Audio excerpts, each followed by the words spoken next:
Hi. The other day I was using my vacuum cleaner and suddenly it just stopped. So a lot of people, when their vacuum cleaner just stops like that, they just go out and buy a new one. And actually that's really not necessary, because most of the time the vacuum cleaner stops is because, and I actually knew it did, I had sucked up something that I hadn't found, but I also knew that I had dirty filters. So basically the last couple of days I've taken out all the bits. I washed the filter. That's just where you wash it under cold water and just keep squeezing it, and you know, you just keep squeezing it and squeezing and squeezing it, and so much dirt came out of that.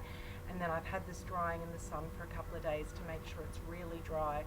Now this isn't a Dyson, but if it was a Dyson, the Dyson ones where you wash the filters, they're really thick and they actually do take a good 2 or 3 days to dry. So make sure you allow enough time before doing that job. So the other thing that, this particular vacuum cleaner here is an Electolux, and it actually has several filters. I mean, I've made a video about this vacuum cleaner in the past, and so when I took the filter out, I don't know whether you can see, but it was just really yuck. And this is in comparison to the clean one. So that's what it's meant to look like. And you can see that when so much dirt gets through here, the air can't circulate. And if the air can't circulate around the motor of the vacuum cleaner, it overheats and it stops. It's as simple as that. But good quality vacuum cleaners are pretty hardy, and if you are a bit negligent, you can often just give it a little bit of love and care, and it'll all be good.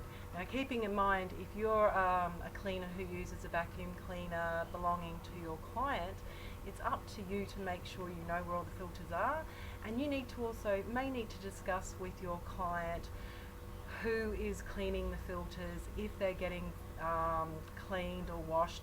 I mean, some vacuum cleaners have washable filters, some don't. There's so many differences. You need to be the one that makes sure that you know what you're doing with that particular vacuum cleaner, because maintenance is your responsibility with that as well as the client's, and you just need to ensure that it's getting done.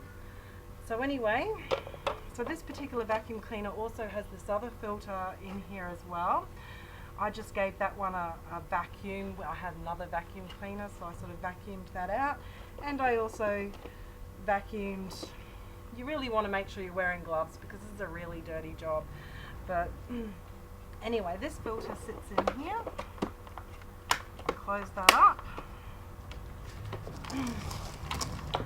And it also actually has this other filter, and I didn't clean this before I made the video, but I'm going to wash this a bit later, but for the purposes of this video I'm just going to shove it back in. But this is more of a capture than a filter. It sort of captures anything that might be not meant to get into the actual vacuum cleaner, but it still, as you can see, gets dusty and dirty, and things build up.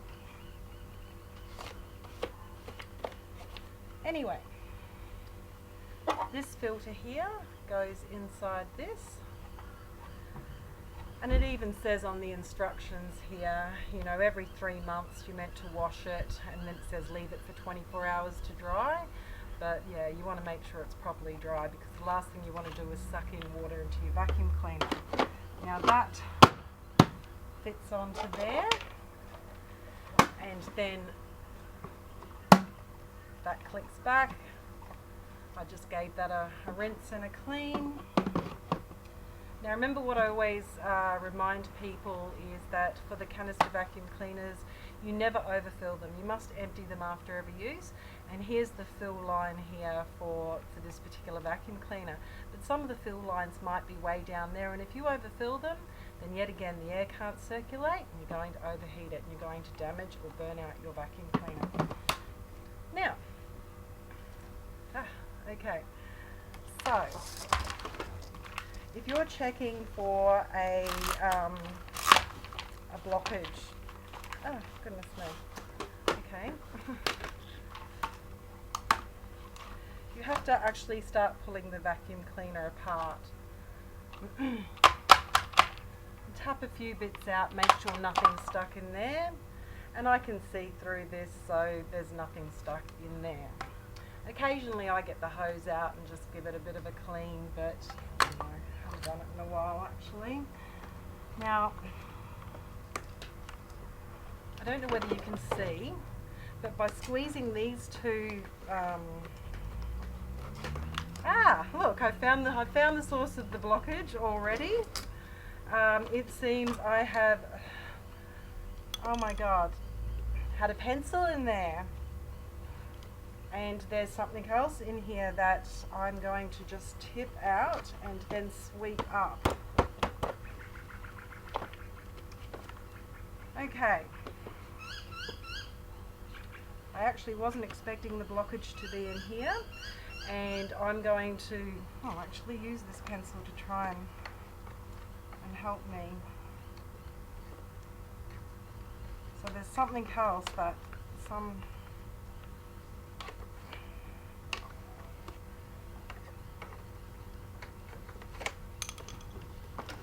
you can see by the design here that the air gets sucked in through the tube there, and then it comes up here.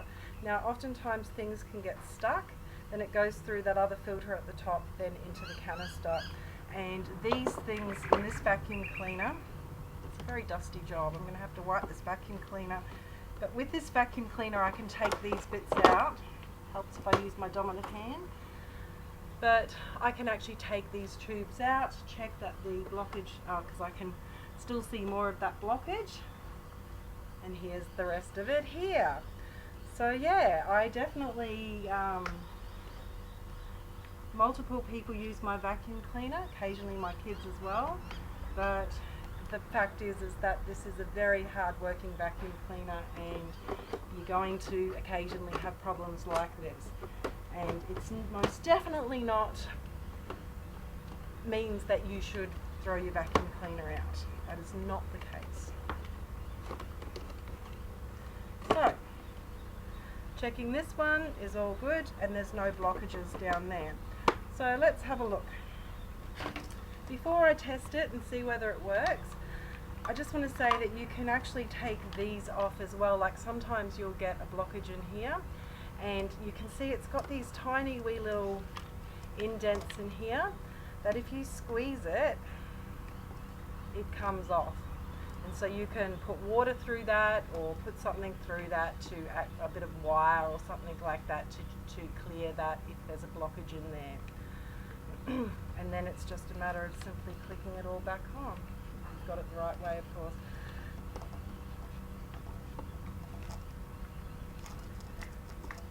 See, just clicks back into place like that.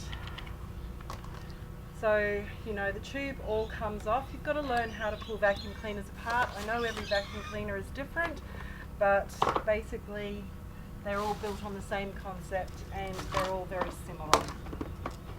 So I'm going to clip this back on, and then I'm going to see what happens if I turn this on. Look at that. Back into business.